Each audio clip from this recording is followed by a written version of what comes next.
오늘은 출애굽기 11장을 읽어보겠습니다. 출애굽기 7장, 8장, 9장, 10장에 걸쳐서는 애굽에 내리신 하나님의 9가지 재앙에 대해서 순서대로 기록하고 있습니다.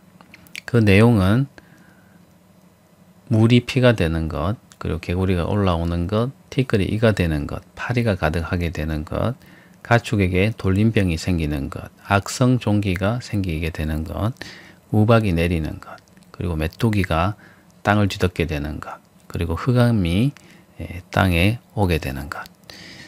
이렇게 9가지 재앙이 이집트 땅에 순차적으로 하나님의 명령으로 내리게 되고, 이집트 땅은 그야말로 황폐하게 되고 이집트 경제는 아주 와해되는 그런 지경에 이르렀습니다. 백성들은 물론 그의 신하들 그리고 바로까지도 그 재앙의 심각성을 깨달았을 것 같습니다. 그러나 바로는 그런 재앙에도 불구하고 완악한 마음을 가지고 이스라엘 사람들이 광야로 나가는 것에 대해서 끝까지 반대하고, 처음에는 장정만 나가라고 했다가, 그리고 가축은 놓아두고 사람만 나가라고 했다가, 9번째 재앙에서는 아예 바로는 모세의 얼굴을 보지 않겠다, 보면은 죽이겠다라고 심지어는 말하기도 합니다. 그만큼 바로가 모세나 하나님께 대해서 느끼는 감정이 격앙되어 있고 분노에 찬 그런 마음이었을 것 같습니다. 그러나 그것은 바로 인간의 개인적인 감정이었을 줄은 모르겠지만, 하나님께서는 그 마음을 강팍하게 하시고 완강하게 하셔서 하나님께서 그 9가지 재앙을 그 이집트 땅에 내리고, 또 마지막에 아주 치명적인 10번째 재앙을 내리게 하심으로써 하나님이 그들을 언약대로 이스라엘 백성들을 이집트 땅에서 이끌어내시는 것을 증명하시기 위해서 이 모든 것을 행하셨다, 하나님의 계획 속에 행하셨다 하는 것을 누차 말씀하시게 됩니다. 하나님의 계획 속에 다 있었다는 것이죠. 자, 오늘은 11장을 읽어보겠습니다. 여호와께서 모세에게 이르시기를, 내가 이제 한 가지 재앙을 바로와 애굽에 내린 후에야 그가 너희를 여기서 내보내리라. 그가 너희를 내보낼 때에는 여기서 반드시 다 쫓아내리니 백성에게 말하여 사람들에게 각기 이웃들에게 은근 폐물을 구하게 하라 하시더니, 하나님께서는 모세에게 말씀하십니다. 이제 한 가지 재앙, 지금까지 9가지 재앙을 겪었지만 이제 한 가지 재앙만 남게 됐는데, 이 재앙을 바로와 애굽에 내린 후에야 바로가 너희를, 이스라엘 자손을 여기서 내보낼 것이다 라는 말씀을 하십니다. 그가 너희를 내보낼 때에는 반드시 여기서 다 내어 쫓겠다. 안 나가면 안 될 정도로 등을 떠밀어서 내쫓을 것이다, 이렇게 말씀하십니다. 그때에 백성들에게 말하여, 이 백성이라는 것은 이스라엘 자손을 말합니다. 이스라엘 자손들에게 말해서 사람들에게 각각 이웃들에게, 이 번역이 조금 이렇게 되면은 뜻을 이해하는 게 굉장히 어려운 번역이 됩니다. 우리 한국말로 번역이 된 게, 원뜻은 이렇습니다. 남자는 남자에게, 여자는 여자에게, 이런 뜻인데, 사람들에게 각각 이웃들에게 이렇게 하니까 이 내용이 무슨 내용인지를 정확하게 알 수가 없는 번역이 되어버립니다. 이 원래 뜻은 이스라엘 자손들에게 말하기를, 이스라엘 남자는 이집트 남자에게, 이스라엘 여자는 이집트 여자에게 말하라는 것인데, 은금 폐물을 구하게 하라 하였더니, 은이나 금이나 폐물을 달라라고 요청하라고 하라는 것입니다. 그 말은 이스라엘 사람들이 그곳에서 나올 때 많은 재물들을 이집트 땅에서 챙겨서 꼭 나와야 된다, 이렇게 하나님께서 명령하시는 것입니다. 이 은금 폐물의 성격에 대해서 여러 학자들의 주장이 있습니다. 이것은 과거 이스라엘 자손이 이집트 땅에서 강제 노역을 하고 받지 못했던 대가이기 때문에 그것을 정당하게 가지고 나오도록 하나님께서 말씀하신 거다라는 그런 시각도 있고 여러 가지 시각도 있습니다. 어떤 분들은 이집트 사람들이 이스라엘 자손을 그들이 구별되어서 참신이신 여호와로부터 보호받는 것에 대해서 너무나 좋게 여기고 하나님 여호와를 위대한 신으로 보았기 때문에 그 백성이 이집트 사람들에게 은근 폐물을 구했을 때 아마 기쁘게 주었을 것이다 라고 그렇게 말하기도 합니다. 그런데 이것을 우리가 어떻게 봐야 될 것인가? 뭐 정답은 없지만 상식적으로 후자는 아닌 것 같습니다. 후자. 아무리 그래도 그들이 갖고 있는 은근 폐물을 기쁘게 그들에게 주었을 리는 없을 것 같습니다. 이러한 폐물을 가지고 나오는 것은 대단히 중요합니다. 왜냐하면 이스라엘 자손이 광야에서 떠돌면서 앞으로 굉장히 오랜 시간을 광야에서 보내야 되는데 국가가 형성되려면은 재산이 있어야 됩니다. 그리고 그 사람들이 생활할 수 있는 기본적인 자산이 있어야 되는데 그것이 이집트 땅에서 노예 생활을 근근히 이어가던 이스라엘 사람들은 그런 기반이 굉장히 약했겠죠. 그런데 그 사람들이 이집트 땅 탈출할 때 아무것도 가지고 있지 않게 되면은 거지나 다름없으니까 하나님의 나라, 하나님 백성을 백성으로서 나라를 이루기 위해서는 그런 재물들을 필요로 하는 것이죠. 그래서 하나님께서는 그 이집트 땅에 나올 때 은근 폐물을 꼭 갖고 나와야 된다. 그리고 그것이 예언에 있습니다. 그것을 가지고 나와야 된다라는 예언을 하나님께서 하고 계시기 때문에 백성들에게 이집트 땅을 나올 때 이집트 사람들에게 구해서 나오라고 하는 것이죠. 이것은 거의 전쟁에서 승리한 군대가 전리품을 취하는 것과 같은 의미로 볼 필요가 있을 것 같습니다. 왜냐하면 하나님께서 10가지 재앙을 바로와 그의 백성들에게 내리셔서 이집트를 꺾어버리고 승리하셨는데 그 백성들이 탈출할 때 그 패배한 이집트로부터 전리품을 챙겨서 나올 수 있는 권한을 갖게 되는데 그런 의미에서 이집트 사람들에게 구했을 때 이집트 사람들도 그런 것을 알고 있었기 때문에 전쟁에 패한 마당에 사실은 이스라엘 사람들이 이집트 사람들을 죽일 수도 있거든요. 그렇기 때문에 그것을 달라고 했을 때 주지 않을 수가 없었던 것이죠. 그런 의미에서 구할 때 다 주게 돼 있고 그렇다면 챙길 수 있는 것을 다 챙겨서 전리품으로 가지고 나오라라는 그런 말이거든요. 사실은. 네, 고대 사회에서는 전쟁에서 승리를 하게 되면 이긴 쪽에 있는 병사들이 그 승리한 지역에 성읍을 돌거나 집을 돌거나 하면서 전리품을 개인적으로 챙길 수 있는 권한이 있었습니다. 그래야지만 전쟁에 나갈 만한 명분이 되거든요. 과거 근동시대에는 어떻게 전쟁이 이루어졌는가 하면은 농사를 지을 때는 사람들이 농사를 짓고 손이 많이 갈 때는 짓고 그 다음에 농사에 손이 많이 필요하지 않은 때에 왕이 그 농부들을 다 끌어모읍니다. 그리고 군사 훈련을 기본 좀 시켜서 원정을 나가게 됩니다. 그래서 거기서 전쟁을 치르고 다시 농사에 손이 필요할 때가 되면 그 전쟁을 다시 멈추고 돌아와서는 농사를 짓습니다. 그러니까 전 국민, 남자 장정은 군대이기도 하죠. 백성이지만 또 군대이기도 한 거죠. 그래서 농사를 지을 때는 농사를 짓고 손이 좀 덜 필요할 때는 전쟁하러 가고 네, 그런 식으로 이 전쟁을 치렀습니다. 그렇기 때문에 자기가 월급을 받거나 죽을 것에 대해서 보상을 받는 그런 것이 약했기 때문에 전쟁에서 승리하게 되면은 그곳에서 자기가 전리품 챙기는 것은 자기 것이 됩니다. 그래야지만 전쟁에 적극적으로 참여할 수가 있거든요. 그래서 고대 사회에서는 전리품은 자기가 갖는 것이 그 전쟁에서 보장시켜 줬습니다. 그러나 그렇게 전리품 챙기면 또 안 되는 전쟁이 있습니다. 그 전쟁은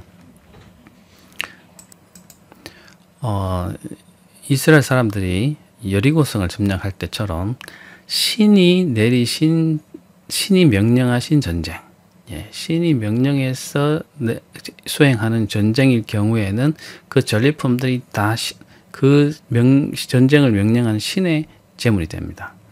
그렇기 때문에 여리고성 전투가 첫 전쟁이었기 때문에 그런 의미에서 그 전리품을 개인이 갖지 않고 하나님께 다 모아서 하나님께 드리는 그런 절차가 필요했는데 그것을 사실 어기게 되죠. 그런 전쟁은 개인이 전리품을 챙기지 않고 신에게 그 전리품을 다 바치게 되는 그런 전쟁에 속합니다. 아무튼 그런 전쟁은 따로 우리가 성격을 달리 하지만 대부분의 그런 나라의 전쟁에 있어서는 전리품을 개인이 챙길 수 있습니다. 그런 의미에서 마지막 10번째 재앙, 장자를 죽이는 재앙의 결과로서 이집트에서 승리자로서 이스라엘 백성이 나올 때 이집트 사람들에게 은금 폐물을 구해서 나오는 것은 승리자로서 당연한 권리라고 볼 수 있는 것이죠. 그런 의미에서 이해하면 좋겠습니다. 그래서 여호와께서 그 백성으로 애굽 사람의 은혜를 받게 하셨고 또 그 사람 모세는 애굽 땅에 있는 바로의 신하와 백성의 눈에 아주 위대하게 보였더라. 여호와께서 그 백성으로 애굽 사람의 은혜를 받게 하셨고, 그 백성이라는 게 이스라엘 백성을 말하죠. 그리고 애굽 사람의 은혜를 받게, 애굽 사람들이 이스라엘 사람들을 아주 좋게 봤다는 것이죠. 그리고 모세는 애굽 땅에 있는 바로의 신하, 사실 바로로부터는 모세는 천덕꾸러기 대접을 받았지만 바로의 신하는 모세를 존경했다는 것이죠. 백성들도 모세를 아주 위대하게 봤다는 것이죠. 자, 4절 보겠습니다. 모세가 바로에게 이르되 여호와께서 이와 같이 말씀하시기를, 자, 여호와께서 말씀하십니다. 밤중에 내가 애굽 가운데로 들어가리니 애굽 땅에 있는 모든 처음 난 것은 왕중에 앉아 있는 바로의 장자로부터 맷돌 뒤에 있는 몸종의 장자와 모든 가축의 처음 난 것까지 죽으리니 애굽 온 땅에 전무후무한 큰 부르짖음이 있으리라. 모세가 바로에게 말합니다. 사실 10장에서는 바로가 모세를 보면 이제 다시 얼굴을 보면 죽이겠다고 했지만 모세도 다시는 바로를 보지 않겠다고 했지만 지금 다시 만나고 있죠. 그리고 모세가 또 바로를 만나야지만 10번째 재앙에 대해서 예고를 할 수 있기 때문에, 선언을 할 수 있기 때문에 만난 것 같습니다. 근데 이 10번째 재앙은 참 특이하고 하나님께서 나서서 직접 하나님의 능력을 보이시는 그런 재앙이 되는데, 밤중에 내가 신이신 여호와께서 애굽으로 들어가는 재앙입니다. 이 재앙은 하나님께서 복을 주시기 위해서 그 땅에 오시는 게 아니라 화를 내리시기 위해서, 재앙을 내리기 위해서 하나님께서 오십니다. 과거 이집트에서는 어떤 축제 때는 신이 이집트 땅으로 들어와서 이집트 사람들의 성으로 들어와서 그들에게 복을 주는 그런 축제가 있었다고 합니다. 그것을 기리는 축제가 있었다고 하는데, 그래서 신이 그들 가운데 임하는 그런 것에 대해서 익숙해져 있었습니다. 그런데 지금 하나님께서 오시는 그들 가운데, 애굽 가운데 오시는 그 목적은 그들을 죽이기 위해서, 심판하기 위해서 오시는 것이거든요. 그러니까 그들이 복을 주는 그들의 신이 그들 가운데 임재하는 것과는 달리 애굽 가운데 하나님께서 심판하기 위해서 오실 것이다 라는 것인데, 그 심판의 내용이 뭐냐 하면은 왕의 장자, 바로의 장자를 포함해서 맷돌 뒤에 있는 몸종의 장자, 맷돌 뒤에 있는 몸종이라는 것은 이집트에서 곡식을 갈기 위해서 큰 맷돌을 아래 위로 층을 쌓아서 위에 있는 맷돌에 손을 잡을 수 있는 손잡이를 설치하고 그것을 돌려야 됐습니다. 그것은 힘이 많이 들기 때문에 그 맷돌을 돌리는 사람들은 노예거나 잡혀온 노예거나 종이거나 또는 아주 천한 사람들, 가난한 사람 같은 종이거나 한 그런 사람들이 그것을 돌렸습니다. 그러니까 아주 이집트 사회에서는 아주 천한 사람들이죠. 그 천한 사람의 장자까지도 하나님께서 죽이시겠다는 것이고, 가축 중에서도 처음 난 것까지 다 죽이겠다 하는 것입니다. 이게 수컷을 얘기하는 겁니다. 사람의 경우에는 아들을 말하는 것이고요. 그래서 애굽 땅에서는 전무후무한 큰 울부짖음이죠. 장자를 잃었으니까 그 당시 이집트 사회에서는 장자는 큰 그 가족의 복이라고 생각했고 그 신이 주는 선물이라고 생각했거든요. 그렇기 때문에 장자를 아주 귀하게 생각했습니다. 그런데 그 장자를 신의 선물이라고 생각했던 장자를 하나님께서 죽여버리니까 하나님 능력이 얼마나 대단한 것인가를 그들이 느끼게 될 것이죠. 그래서 온 애굽 땅에는 큰 울부짖음이 있을 것이라는 얘기입니다.